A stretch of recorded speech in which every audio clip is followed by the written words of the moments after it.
Porque hay mexicanos que quieren que Estados Unidos invada México.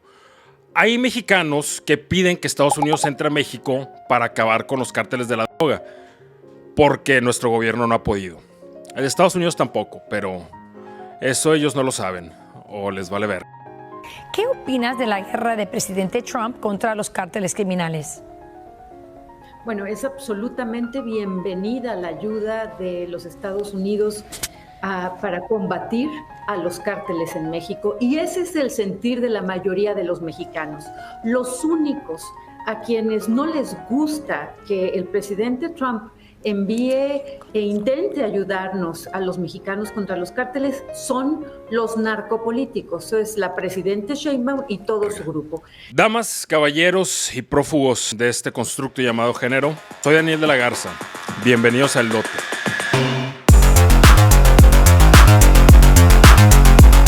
Lo máximo, güey. Lo máximo, familia.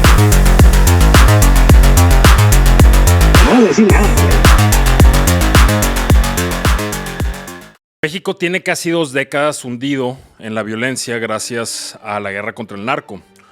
Porque cierto presidente, al cual por cierto le gusta... Hermosa, estás pedita, ¿verdad? Bien rico, no lo culpo a mí también. Pero Don Cubas Cargaditas decidió que iba a acabar con el narcotráfico en una de sus pedas. Pensó que México iba a ser el primer país en acabar con el narcotráfico. Nunca nadie más ha podido hacerlo.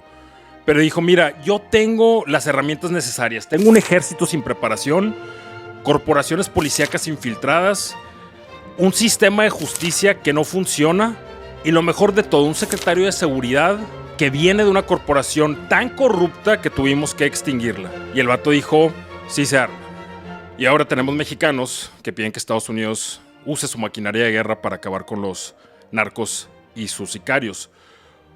Porque te voy a decir una cosa, tú cuando tienes un problema, tienes que buscar a alguien que tenga el mismo problema y tampoco haya podido resolverlo, pero que tenga armas largas, que tenga armas de fuego. Oye, se te tapó una tubería, háblale a tu vecino Luis, dile que se traiga su cuerno de chivo y te rafagué toda la cocina a ver si así se destapa la tubería, ¿no? Y te voy a decir una cosa sobre este tipo de personas. Si ustedes vieron la serie The Boys, la compañía VOD, que maneja todos los subs, hace propaganda en forma de películas y series en la que hace ver a estos subs actuando pues como superhéroes, ¿no? Lo que según estos son, salvando a gente y haciendo bien en el mundo, cuando en realidad fungen más como sicarios y matan gente inocente y hacen cosas horribles y son en general mierdas de persona. Bueno, estos mexicanos pro intervención gringa serían la gente que ven estas películas y le dirían ¡sí! ¡Nos van a salvar! Serían puñetas. O simplemente les encanta la idea de ver a más gente pobre muerta.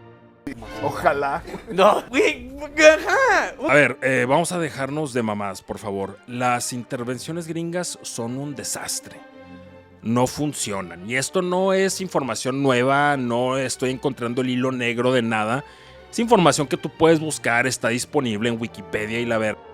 Cuando tu país tiene algo que le interesa a Estados Unidos o vas a tomar una decisión que le beneficia a la mayoría de la población, Estados Unidos o te invade o te pone un dictador que le deje todo bien baratito o te chinga las elecciones. ¿Quién mejor que un exdirector de la CIA para explicarnos cómo funciona esto? Have we ever tried to meddle in other countries' elections? Oh, probably, but it was for the good of the system in order to avoid the communists from taking over. For example, in Europe, in 47, 48, 49, the Greeks and the Italians, We don't do that now, though. We don't mess around other people's elections, Only for a very good cause in the interests of democracy. All right, thanks for being here. It's always great to see you. O sea, el vato cuando le preguntan que si Estados Unidos todavía interviene en las elecciones de los demás, el vato responde como yo respondo cuando alguien menciona un chicharroncito en salsa verde. Si Estados Unidos decide invadirte o visitarte sin tu consentimiento, tienden a destruir tu infraestructura.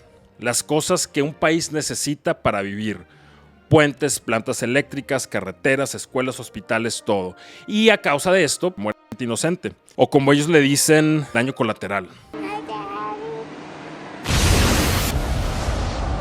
¿Y qué es lo que pasa? Cuando tú matas muertes inocentes, ya sean bombardeos o por falta de suministros, esa gente se mete a las organizaciones terroristas que tú estás peleando. Porque a la gente en general no le gusta ver a sus familiares explotar en 1000 pedazos. También Estados Unidos, una vez que está en tu país, dice, oye, qué rico ese petróleo que está ahí tiradito, ¿qué onda? ¿Es para mí o qué? Ahora, lo que pasa después es que empieza a haber protestas en Estados Unidos por la guerra, porque se están muriendo gringos, el único tipo de persona que importa, y eventualmente Estados Unidos dice, ¿sabes qué? Ya me voy, pero te voy a dejar las armas que usé para matar a tu población, y esas armas terminan en manos de adivina quién, del enemigo de Estados Unidos, y el problema nunca se arregla. Y al final hacen una película donde te muestran a sus soldados llorando porque tuvieron que matar a tu abuelita, güey.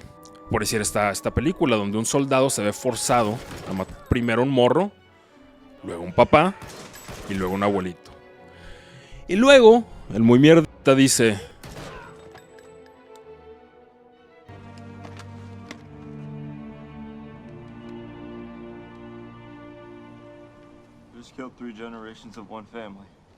ahora no nos podemos hacer pendejos. México tiene un gravísimo problema de crimen organizado. Sí, ok, Felipe Calderón empezó una guerra absurda contra el narcotráfico, que probablemente la hizo obedeciendo un mandato gringo para poder así debilitar el poder institucional, el tejido social y facilitar la extracción de recursos y el flujo del capital extranjero. Pero desde que la 4T recibió el país más ensangrentado de la historia, los números apenas empiezan a bajar, y bien a huevo. Aparte del cobro de piso, que se ha vuelto una práctica común en todo México, en más del 60% de los estados del país lo cobran, y algunos expertos estiman que el crimen organizado controla alrededor del 30% del territorio nacional y es el quinto empleador en el país. Si tú vives en México, los empleos más comunes son en un Oxxo, en un Walmart, Telcel o para un cártel. No podemos olvidar las escuelitas del terror, que son centros de capacitación para hombres reclutados a las filas del narcotráfico, muchas veces a la fuerza. Aquí les enseñan a matar, torturar y desmembrar cuerpos. Y trabajar en equipo, porque sea lo que sea de cada quien es un buen valor, ya sea para ejecutar un proyecto de mejora de indicadores de desempeño o para pelear la plaza. No parece haber una estrategia clara de cómo desmantelar estos grupos, de cómo evitar el secuestro, el cobro de piso y el tráfico de personas. Pareciera que es un problema con el que nos vamos a acostumbrar a vivir.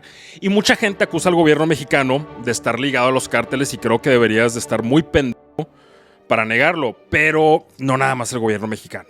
El gobierno de Estados Unidos también, así como bancos internacionales y otras agencias de inteligencia alrededor del mundo.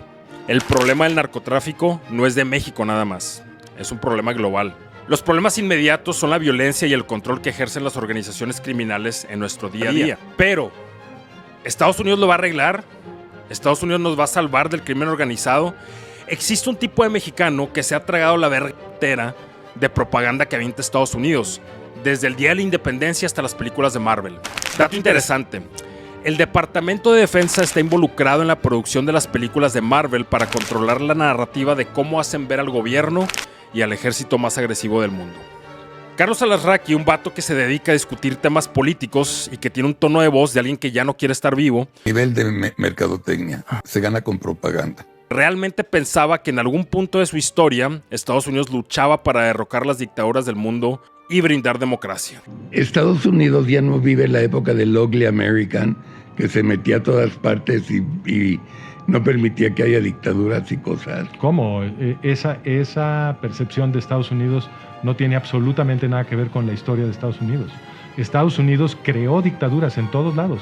Estados Unidos organizó un golpe de Estado para poner a Mohamed Reza Pahlavi en Irán, en 1953. Sí. En el mismo año o el siguiente, no me acuerdo bien, quitaron a Jacobo Arbenz en Guatemala y pusieron una junta militar y una civil que duró muchísimos años. Igual. En todo Sudamérica tenían una cosa que se llamaba la Operación Cóndor. Desde la CIA coordinaban a todas las dictaduras militares de Sudamérica. Estaban aliados con los militares, como siguen aliados con los militares en Egipto, que no permiten democracia en Egipto, están aliados con Qatar, en fin, la lista es interminable. No hay ninguna evidencia de que Estados Unidos haya dedicado ningún esfuerzo a producir democracia en ningún lado. Estados Unidos ha apoyado a las peores dictaduras del mundo: Chile, Arabia Saudita, Irán, El Salvador, Indonesia. No se diga los crímenes de lesa humanidad que Estados Unidos ha cometido, y aquí les van unos ejemplitos. Las sanciones impuestas a Irak destruyeron su economía y mataron a 500,000 de niños de menos de 5 años. We have heard that 500,000 children have died. I mean, that's more children than died in Hiroshima. And you know, is the price worth it?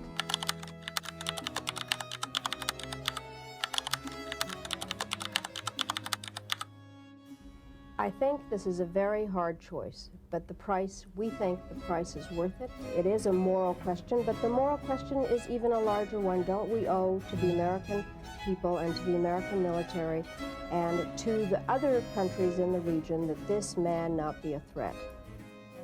La destrucción de Irak, casas, escuelas, iglesias, plantas de purificación de agua, plantas eléctricas, puentes. Como dijo esta cagada ser humano llamado James Baker, secretario de Estado en 1991, los vamos a regresar a la edad preindustrial.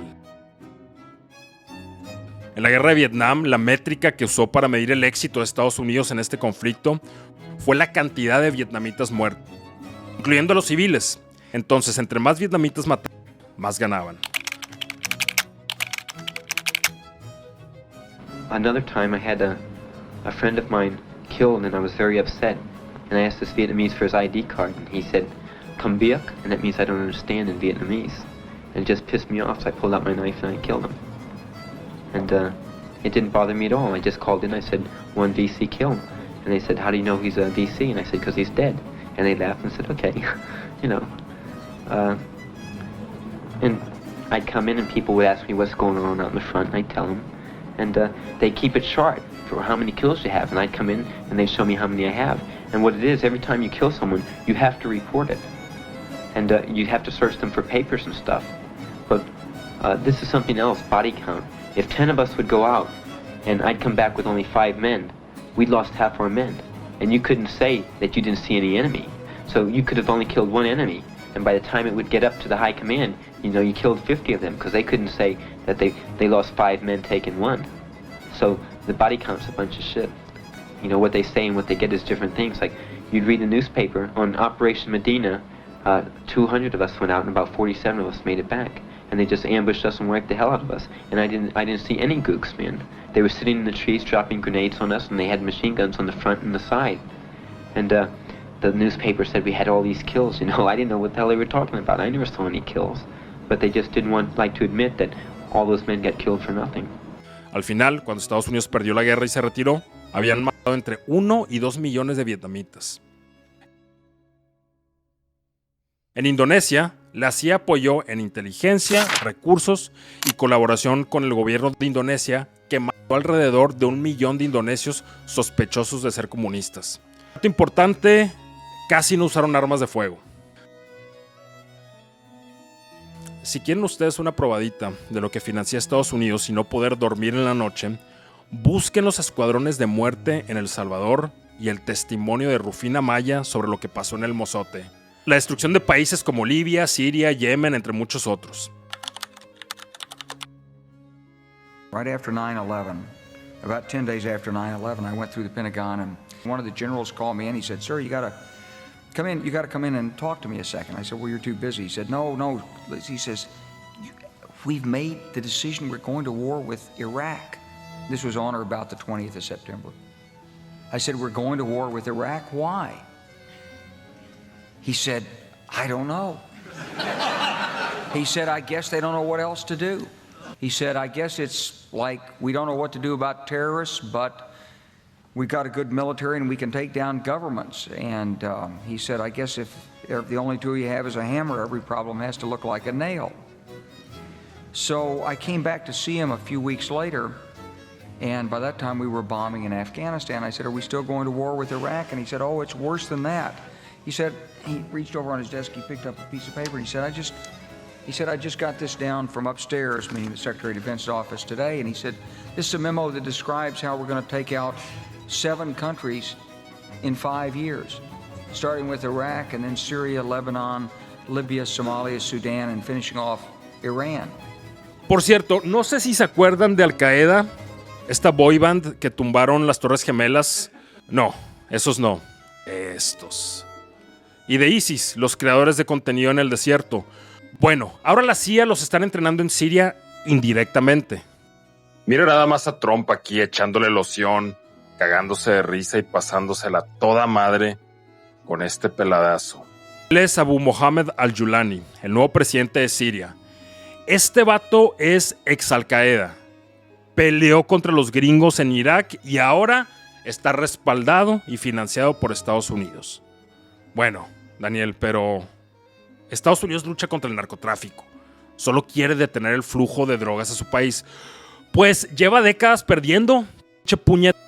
Desde que se declaró la guerra contra las drogas, la ha ido perdiendo. Se mueven más drogas y dinero ilegal que nunca. Han detenido a cientos de capos de la droga, pero las drogas nunca han parado de fluir. De hecho, al contrario, han aumentado. ¿Qué tal se ve mi pelo? ¿Sexy? ¿Sí? ¿Me veo bien verga yo o qué? No, hombre, de nada, güey. Tomemos el caso de Pablo Escobar.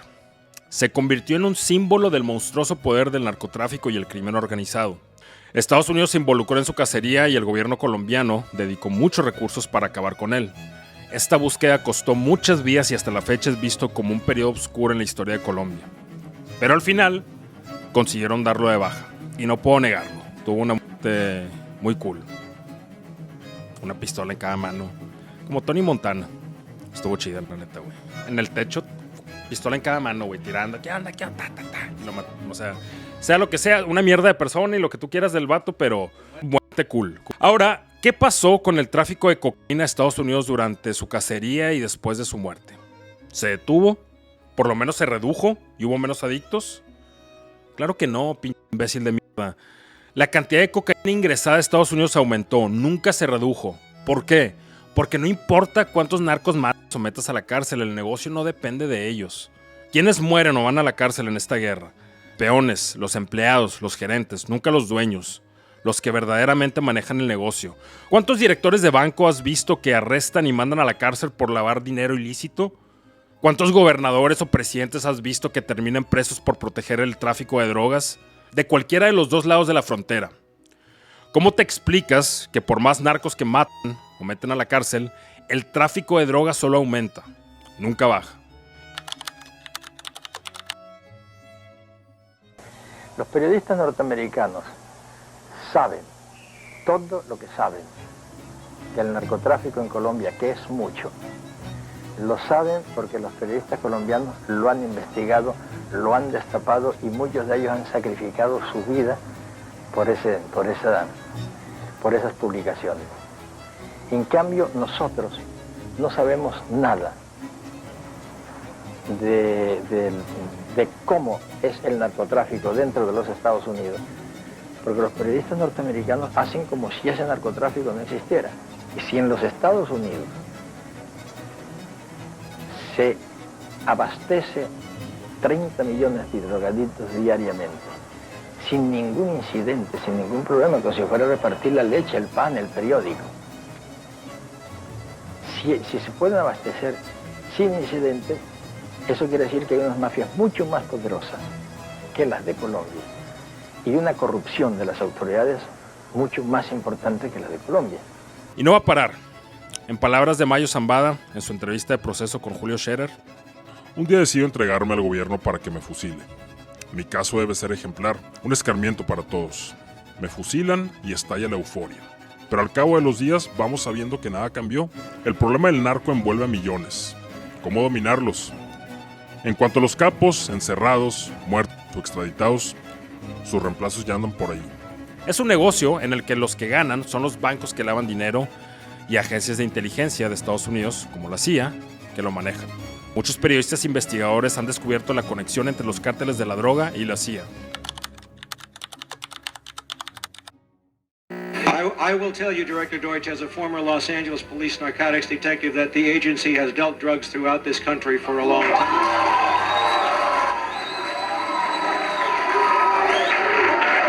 Director Deutsch, I will refer you to 3 specific agency operations known as Amadeus, Pegasus, and Watchtower. I have Watchtower documents heavily redacted by the agency. I was personally exposed to CIA operations and recruited by CIA personnel who attempted to recruit me in the late 70s to become involved in protecting agency drug operations in this country. I have been trying to get this out for 18 years, and I have the evidence. My question for you is very specific, sir. If, in the course of the IG's investigations and Fred Hitz's work, you come across evidence of severely criminal activity, and it's classified, will you use that classification to hide the criminal activity, or will you tell the American people the truth? Un gran ejemplo de esto son los campos de amapola en Afganistán. En Afganistán lo que pasó es que la cosecha de amapola incrementó después de la invasión de Estados Unidos. Hay videos de soldados gringos cuidando los cultivos. Están en YouTube, los puedes ver.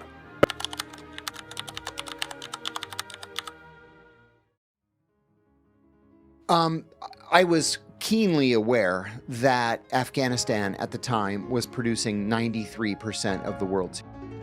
So, as recently as the 1970s, Afghanistan was a net food exporter. There's not very much land there that's arable. There's not very much water. But the arable land that they have, they made very good use of. And they could feed themselves and export rice to Pakistan and Iran. So that's pretty good. Yeah. For a country that's, 90% mountains. After the Taliban were overthrown, they converted all their food production to opium poppy because it's profitable, right? And as a result, by 2009, after 8 years of, American control or occupation or whatever your politics want you to call it, they accounted for 93% of the world's heroin. So I wanted to go to Afghanistan, and I wanted to investigate this. I was the senior investigator on the Senate Foreign Relations Committee, working for John Kerry at the time. I said that I wanted to go to Kandahar province and Helmand province in the south. That was the center of poppy cultivation. And they didn't want to fly me. So I go to Kandahar, and then we fly to Lashkar Gah, which is a village in the center of Helmand province.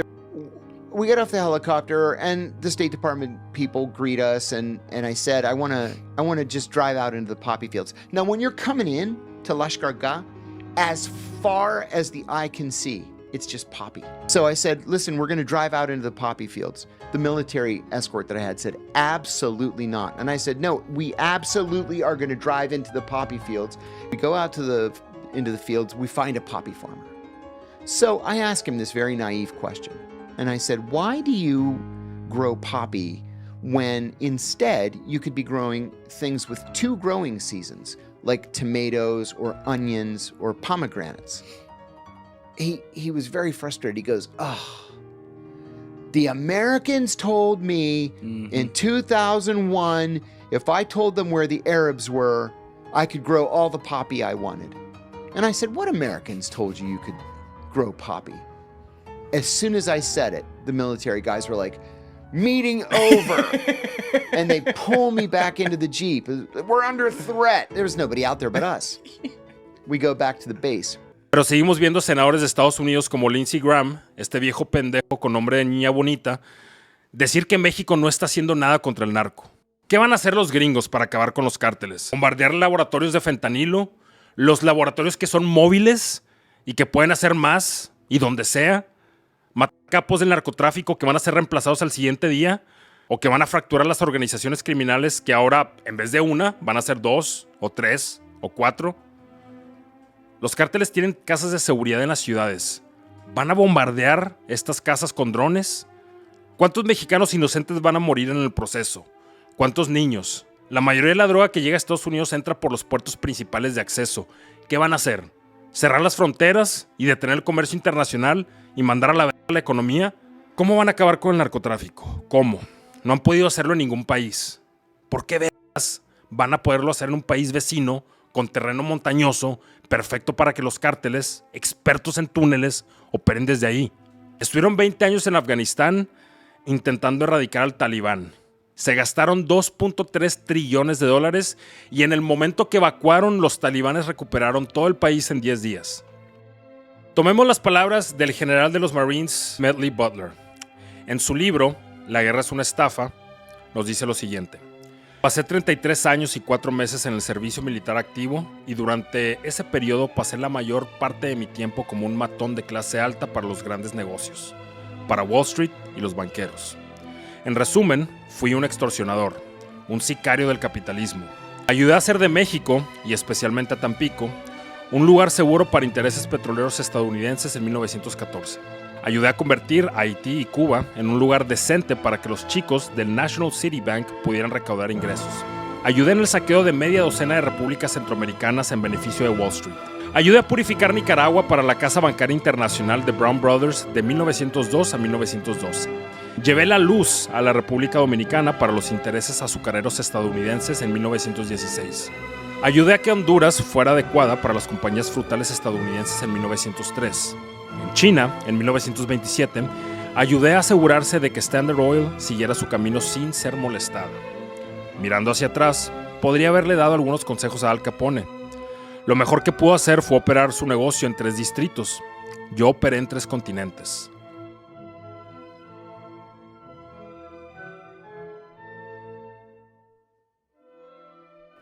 ¿Qué onda, ojetito? Si te gustó este video, regálame ese like. No seas cagada, no te cuesta nada. Y suscríbete al canal para dotarte cada semana. Te quiero.